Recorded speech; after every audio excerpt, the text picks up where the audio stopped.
Alert भी जारी। जबलपुर के भेड़ाघाट क्षेत्र में नर्मदा नदी में फंसे 4 लोग, एनडीआरएफ की टीम ने सुरक्षित रेस्क्यू किया। चंपावत के कुआओं में भारी बारिश के चलते लैंडस्लाइड, टनकपुर पिथौरागढ़ मार्ग पर मलबा आने से आवाजाही बंद। आंध्र प्रदेश के प्रकाशम जिले में बारिश के चलते एक बस सागर नहर में बह गई, 7 लोगों की मौत हो गई। दिल्ली के ओल्ड रेलवे ब्रिज इलाके में यमुना नदी का जलस्तर खतरे के निशान से ऊपर बह रहा है। पुल पर रेलवे और यातायात की आवाजाही बंद।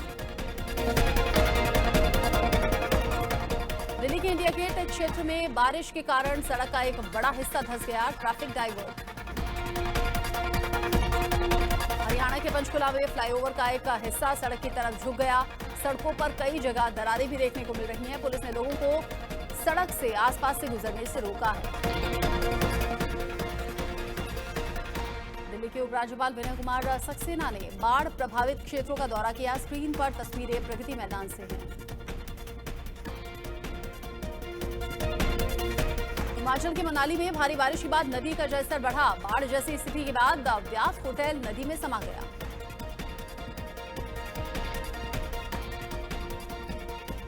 शिमला के कोटखाई में लगातार हो रही बारिश के बाद सड़क ढह गई। सड़क के एक हिस्से को देखते ही देखते गिरता हुआ देखा गया। लोगों में दहशत है। हिमाचल प्रदेश के मंडी में भारी बारिश के बाद पंडोर डैम से छोड़ा गया पानी, नदी में सैलाब आ गया। देखा भयावह मंजर। हिमाचल के कुल्लू में भारी बारिश के बाद लैंडस्लाइड, पहाड़ का एक बड़ा हिस्सा जमींदोज हुआ। रिहायशी इलाकों में मलबा आ गया।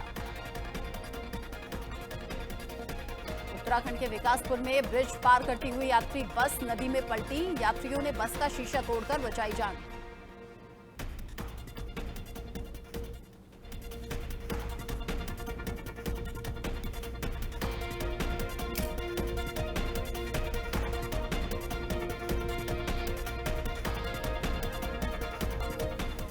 आगे बढ़ते हुए बड़ी खबर अब जानिए। नेपाल में हेलीकॉप्टर के लापता होने की खबर है। साथ ही साथ 6 लोग हैं इस हेलीकॉप्टर में।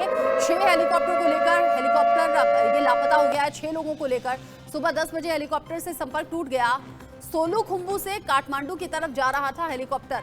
6 लोगों को लेकर हेलीकॉप्टर जा रहा था। हेलीकॉप्टर से संपर्क कुछ हो नहीं पा रहा है और हेलीकॉप्टर अभी लापता है।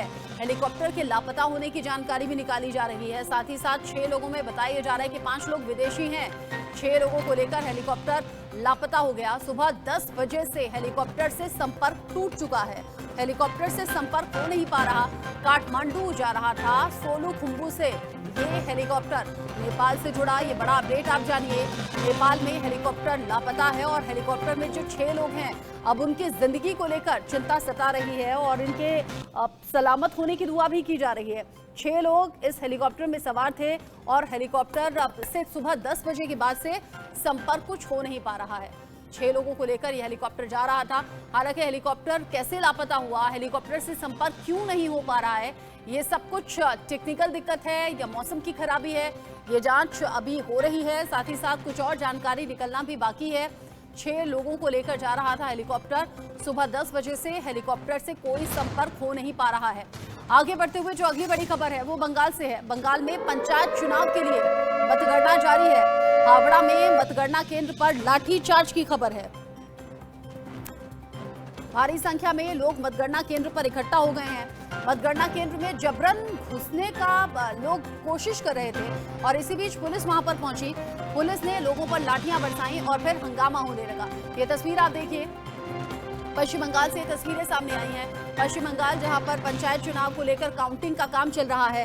हावड़ा में जहां पर मतगणना हो रही थी, जो काउंटिंग सेंटर थे वहां पर आसपास लोगों ने भीड़ लगा ली, भीड़ इकट्ठा हो गई। ऐसे में जो फोर्स वहां पर तैनात थी उन्होंने लाठियां भांजकर इन लोगों को यहां से हटाया, भगाया। पंचायत चुनाव के दौरान किस तरीके से धांधली हुई वोटिंग के दौरान और उसी के चलते कई जगह री वोटिंग कराई गई थी, दोबारा से वोटिंग की प्रक्रिया हुई थी। और आज जब 11 जुलाई को रिजल्ट सामने आ रहे हैं, काउंटिंग का काम चल रहा है, ऐसे में जो लोग बेवजह काउंटिंग सेंटर के आसपास दिखाई दिए, फोर्स के जो जवान तैनात थे उन्होंने वहां से उन्हें खदेड़ा, भगाया, जो कि जरूरी भी है। निष्पक्ष तरीके से वोटिंग हो, निष्पक्ष तरीके से काउंटिंग हो, ये जरूरी है लोकतंत्र के लिहाज से भी। ऐसे में पश्चिम बंगाल में जहां पर पंचायत चुनाव का रिजल्ट आज सामने आना है, उसी को लेकर सुबह से काउंटिंग का काम चल रहा है। पश्चिम बंगाल के हावड़ा से तस्वीर आप देखिए, जहां पर लाठीचार्ज हुआ है। हर जगह ये खबर छपी है कि लगभग 45 लोग आज तक, जब से नॉमिनेशन आरंभ हुआ है और काउंटिंग अभी चल रहा है, लगभग 45 लोगों की हत्या की जा चुकी है। 45 people have died as of today as far as the panchayat elections of 2023 in West Bengal is concerned. आप याद करिए, इससे पहले के असेंबली चुनाव 2021 में लगभग 52 लोगों की, 52 लोगों की हत्या हुई थी। 52 people had died in the assembly elections during Bengal. 2018 के पंचायत के चुनाव में 23 लोगों की हत्या हुई थी, चुनावी हत्या। और उससे पहले 2013 के बंगाल के पंचायत के चुनाव में 15 लोगों की हत्या हुई थी।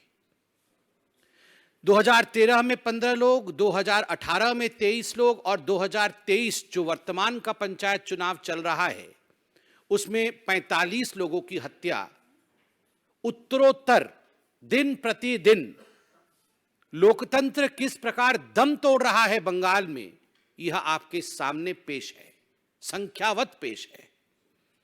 बंधुगण, केवल हत्याएं नहीं, आप अगर अखबार पढ़ेंगे तो जिन शब्दों का प्रयोग सर्वाधिक किया गया है बंगाल के पंचायत के चुनावों को लेकर, वो शब्द है फायरिंग, गोलीबारी, बॉम्बिंग, बमबारी, बोगस वोटिंग, रिगिंग, मतपेटियों का जलाना, मतपेटियों को फेंकना।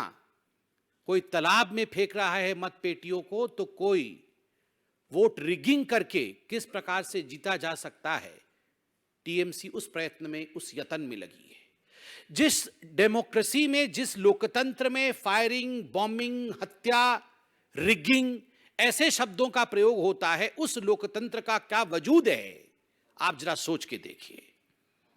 बंधुगण, आप सभी जानते हैं कि जहां तक भारतीय जनता पार्टी का सवाल है, हमने लगभग 6000 पोलिंग बूथों पे रीपोलिंग का डिमांड किया था। इस कदर एक बायसनेस के साथ ये पोलिंग हुई है। आप सबने सुना था सुप्रीम कोर्ट और हाई कोर्ट ने क्या कहा था। सुप्रीम कोर्ट ने ताकीद किया था राज्य सरकार को कि आप सही तरीके से तटस्थ होकर केंद्रीय बल के साथ, सेंट्रल फोर्सेस के साथ चुनाव कराइए। सेंट्रल फोर्सेस तो गई, मगर डिप्लॉयमेंट जो सेंट्रल फोर्सेस के हुए, उनका ठीक तरह से डिप्लॉयमेंट राज्य की सरकार ने नहीं किया। जो सेंसिटिव बूथ होती है उनकी संख्या छुपाई गई, सेंसिटिव बूथ का डाटा दिया नहीं गया। सेंट्रल फोर्सेस के होने के बावजूद 45 लोगों की हत्या, यह दिखाता है कि राज्य सरकार किस प्रकार से एक प्रायोजित रूप से इन हत्याओं को अंजाम दे रही थी। यह एक स्टेट स्पॉन्सर्ड मर्डर है। ये जितने लोग मारे गए हैं, यह प्रायोजित है। This is not accidental, this is state sponsored murder of democracy in West Bengal. और केवल राजनीतिक पार्टी ही स्पॉन्सर कर रही है ऐसा नहीं है। इंस्टीट्यूशनलाइजेशन, संस्थागत मर्डर है, अर्थात इसमें पुलिस प्रशासन से लेकर जो डिस्ट्रिक्ट अधिकारी होते हैं और जो प्रशासनिक अधिकारी होते हैं, वह सब सम्मिलित हैं। एक तरह से सबके मिली भगत से ये स्टेट स्पॉन्सर्ड इंस्टीट्यूशनलाइज्ड मर्डर आज वेस्ट बंगाल में हो रहा है। आप सोच के देखिए, 21वीं शताब्दी में भारतवर्ष बैठा हुआ है। मैं भी सोशल मीडिया में हूं, आप भी सोशल मीडिया में हैं। आजकल कुछ छुपता नहीं है। जब हम सोशल मीडिया और फेसबुक में देखते हैं एक के ऊपर एक लद करके डेड बॉडियों को ट्रक से या बस से उतारा जा रहा है और स्ट्रेचर्स में डाला जा रहा है, किसी के हाथ मुड़े हुए हैं, किसी के पांव मुड़े हुए हैं, और ये किसी एक्सीडेंट का सीन नहीं है, ये कोई दुर्घटना का दृश्य नहीं है, ये मर्डर है, ब्लेटेंट मर्डर। दिन दहाड़े हत्या की गई है केवल इसलिए क्योंकि आप टीएमसी को वोट नहीं कर रहे। और ये कोई केवल भारतीय जनता पार्टी के कार्यकर्ताओं का मर्डर नहीं है, इसमें कांग्रेसी भी हैं, इसमें कम्युनिस्ट पार्टी के लोग भी हैं, इसमें बाकी पार्टी के लोग भी हैं। ऐसे लोग भी हैं जिनका राजनीति से कोई लेना देना नहीं है, वो केवल वोटिंग करने जा रहे हैं। ऐसे लोगों की हत्या हुई है। जब इस प्रकार का दृश्य सोशल मीडिया और फेसबुक में हम देखते हैं तो मैं कई बार सोचता हूं कि अगर यही दृश्य कोई भाजपा शासित राज्य से आ रहा होता तो हाहाकार मच गया होता। ये सारे नेता, ये जो हाथ पकड़ पकड़ के कभी बेंगलुरु में खड़े होते हैं तो कभी किसी और राज्य में खड़े होते हैं, महागठबंधन का दृश्य दिखाते हैं। कहां है वे सारे नेता? कहां है लालू प्रसाद यादव? कहां है नीतीश जी? कहां है वो मोहब्बत की दुकान खोलने वाले राहुल गांधी? कहां है ये सारे महागठबंधन के नेता? एक के मुंह से एक शब्द नहीं निकला है, एक शब्द नहीं निकला है।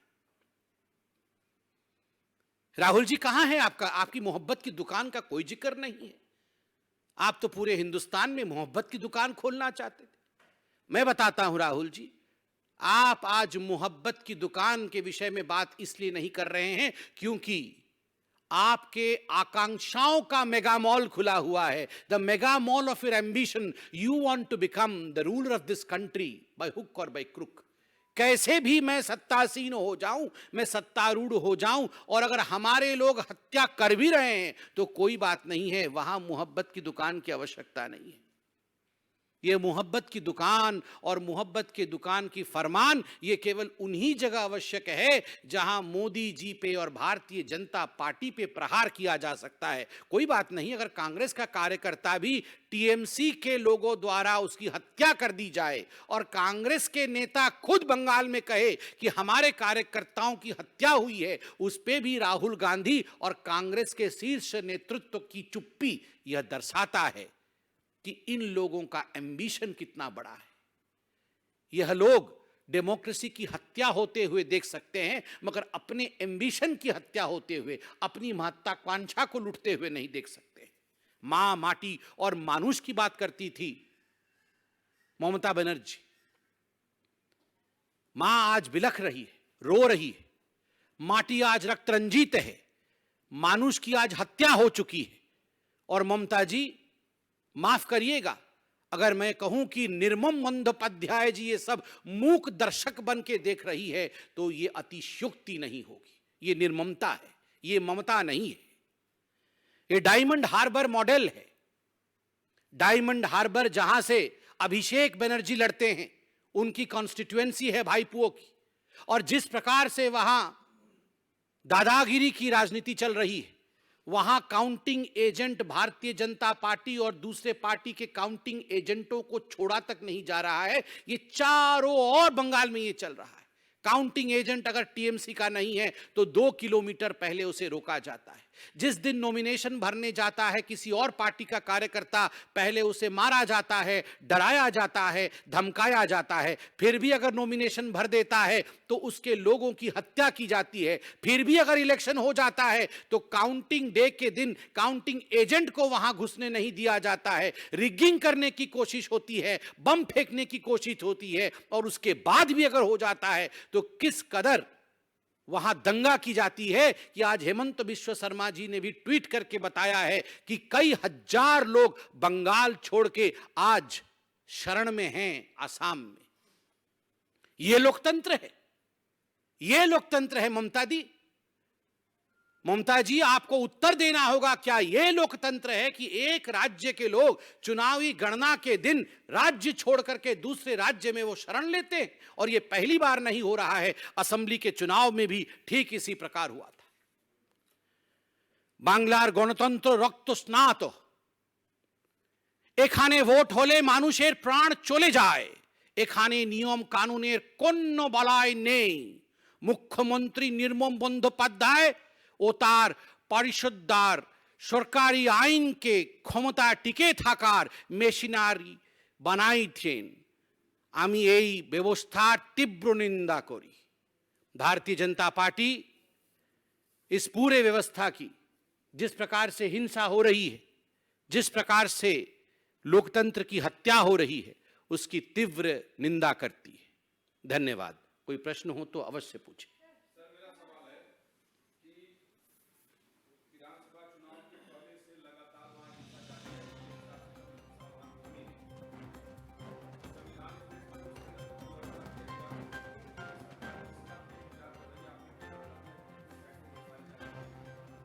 देखिए, जहां तक भारतीय जनता पार्टी का विषय है, मैं उसका विषय रखता हूं। केंद्र सरकार के विषय में सरकार के प्रवक्ता अपने विषय को अवश्य रखेंगे।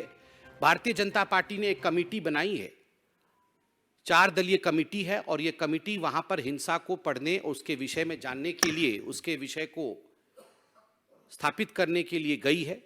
केंद्र सरकार भी, हमने देखा है न्यूज़ के माध्यम से, गृह मंत्रालय ने रिपोर्ट भी मांगी है। तो स्वाभाविक रूप से इन सब विषयों का आंकलन करने के बाद जो भी उचित कदम होगा सरकार व पार्टी उठाएगी। कोर्ट में भी विषय गया हुआ है, इसके विषय में भी आप जानते हैं।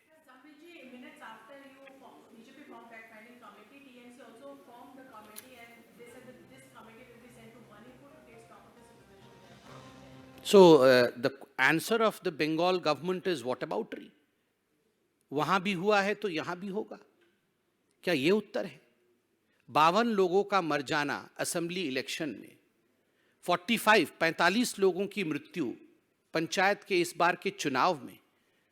शर्म से जहां हम सबको सर झुका लेना चाहिए, वहां वॉटअबाउटरी हो रही है कि वहां भी हुआ था तो क्या हो गया, यहां भी होगा। मुझे लगता है ये बहुत शर्मनाक स्टेटमेंट है बंगाल के टीएमसी पार्टी द्वारा, उनको क्षमा मांगनी चाहिए। Yes ma'am.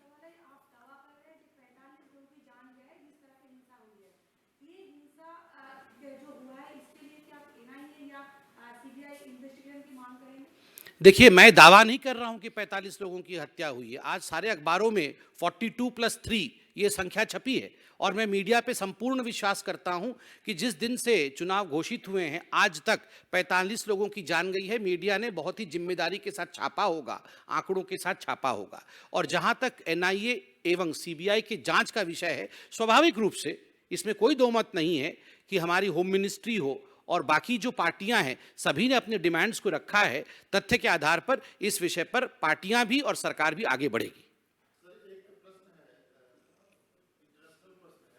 पाकिस्तान से एक लड़की आई यहाँ इंडिया में और उसकी शादी कराई जा रही है, नोएडा में रह रही है, सीमा हैदर नाम की। अब वहाँ पे डाकू धमकी दे रहे हैं कि अगर भारत सरकार उसको वापस नहीं करती है तो हम पाकिस्तान में रहने वाले सभी हिंदुओं को प्रताड़ित करेंगे और मंदिरों पर हमला करेंगे। देखिए, मैंने इस न्यूज़ में इससे अनभिज्ञ हूँ अभी। मुझे लगता है पूरी जानकारी के बाद ही मुझे इस पर कमेंट करना चाहिए।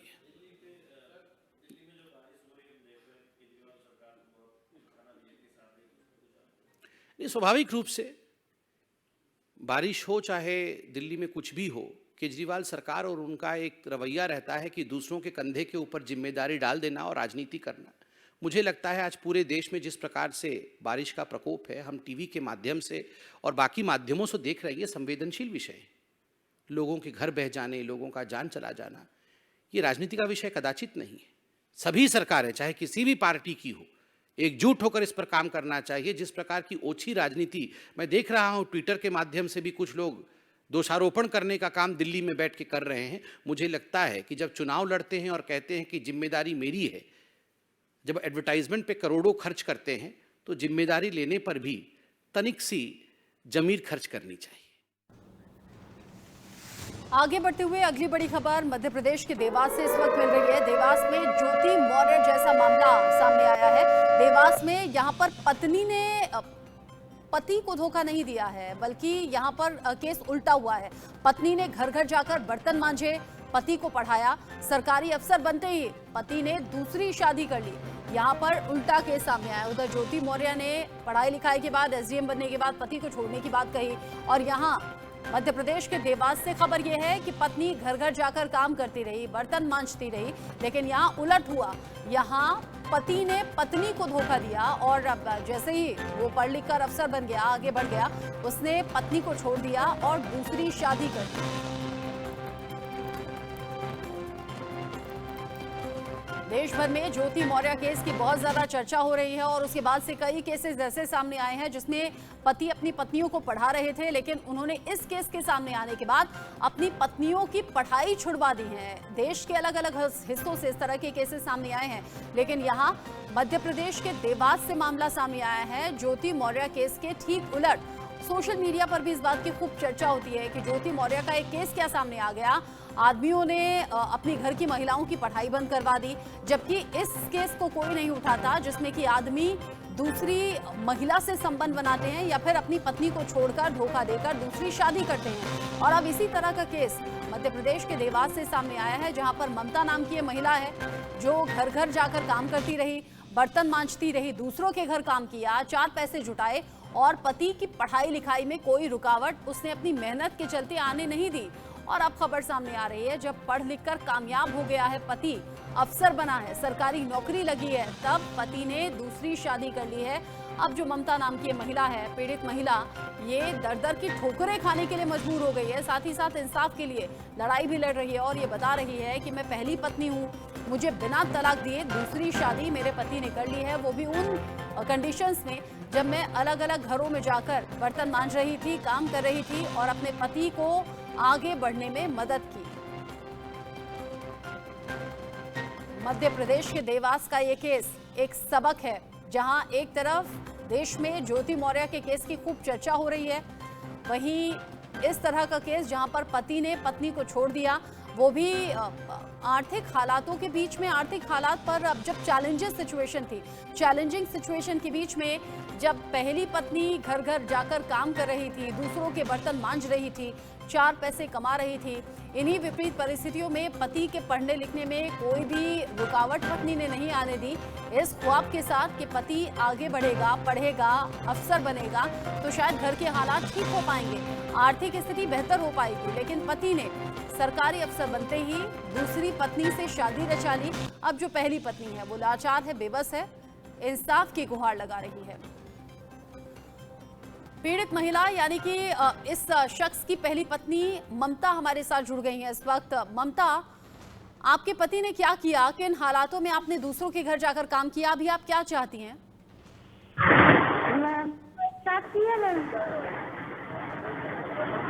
मैंने झाड़ू पोछा बर्तन लोगों के यहाँ माल से उसको पढ़ाया लिखाया, मैंने उस लायक बनाया, मैंने उसको अधिकारी बनाया। अधिकारी बनने के बाद मेरे को छोड़ दिया उन्होंने। कितनी पुरानी शादी है आपकी, कितने साल हो गए शादी को? मैम 2015 में हुई है शादी। अच्छा, बच्चे हैं? बच्चे नहीं मैम, पहले वाले हस्बैंड से मुझे एक बेटा था मैम, तो 15 साल का हो गया। अभी उनकी 5 महीने पहले उनका निवेदन हो गया। तो पति से आपने कहा नहीं कि मैंने विपरीत परिस्थिति में आपका साथ दिया, आप मुझे कैसे छोड़ सकते हैं? पति आपके क्या कह रहे हैं अभी? मैं मेरे को बोलते हैं तू अनपढ़ है, तू गंवार है, तू बर्तन मांजने वाली बाई है, मैं तेरे को नहीं रख सकता। और जो दूसरी महिला है जिससे शादी की है, उससे आपकी बात हुई? उससे नहीं हुई मैम, मेरी तो 2 साल हो गए मैम, मेरे से बातचीत नहीं है, कांटेक्ट नहीं है, कुछ नहीं है। अच्छा, 2 साल से आपसे कोई कांटेक्ट नहीं रखा पति ने? नहीं। तो इन 2 सालों में आपने क्या किया? क्या आप पुलिस के पास नहीं गई? मैम पुलिस के पास में गई थी मैं 2 सालों के बीच में, तो जब एसडीओपी साहब ने उन्हों को बुलाया था, बुलाया और समझौता करवाया, उसके बाद वो मेरे को रतलाम ले गए। हाँ। रतलाम ले जाने के बाद उन्होंने बोला 4 महीने रखा, 4 महीने के बाद उन्होंने बोला, फिर मेरे को परेशान करने लगे मैम। 4 महीने के बाद बोलते कि चलो मैं तेरे मामा के घर छोड़ दूंगा, तो मेरा कुछ जोगट काम है तो तू मामा के घर 2 दिन रह लेना और मेरा जोगट काम है तो मैं निपटा के आ जाऊंगा। फिर मैंने उनको फोन लगाया कि 2 दिन हो गए अपन घर चले, तो बोले कौन सा घर है, मैं तेरे को पहचानता नहीं, तू कौन है? इसके बाद फिर मैंने बोला आप मेरे को घर की चाबी दे दो, रूम की चाबी। रतलाम में रहते थे हम जब।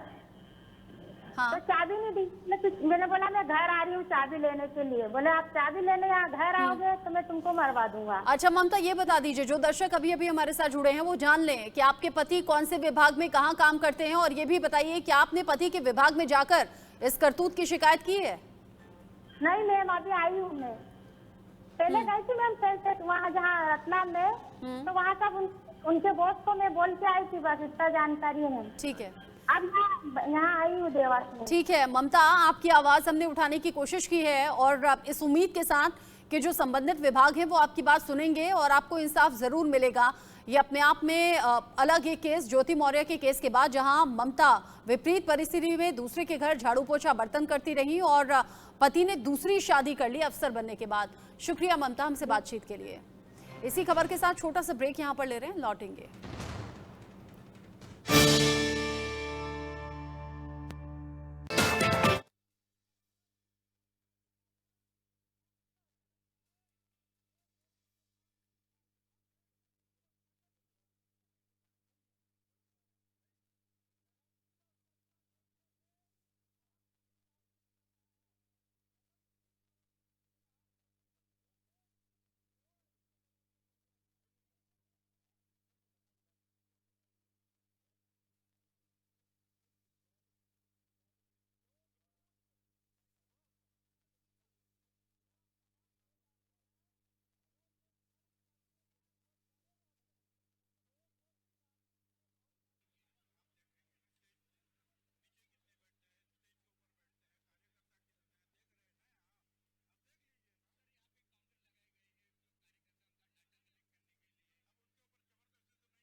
बड़ी खबर नेपाल से इस वक्त मिल रही है। हेलीकॉप्टर लापता हो गया। हेलीकॉप्टर में 6 लोग सवार हैं, 5 विदेशी बताए जा रहे हैं। सुबह 10 बजे के बाद से हेलीकॉप्टर से कुछ संपर्क नहीं हो पाया है।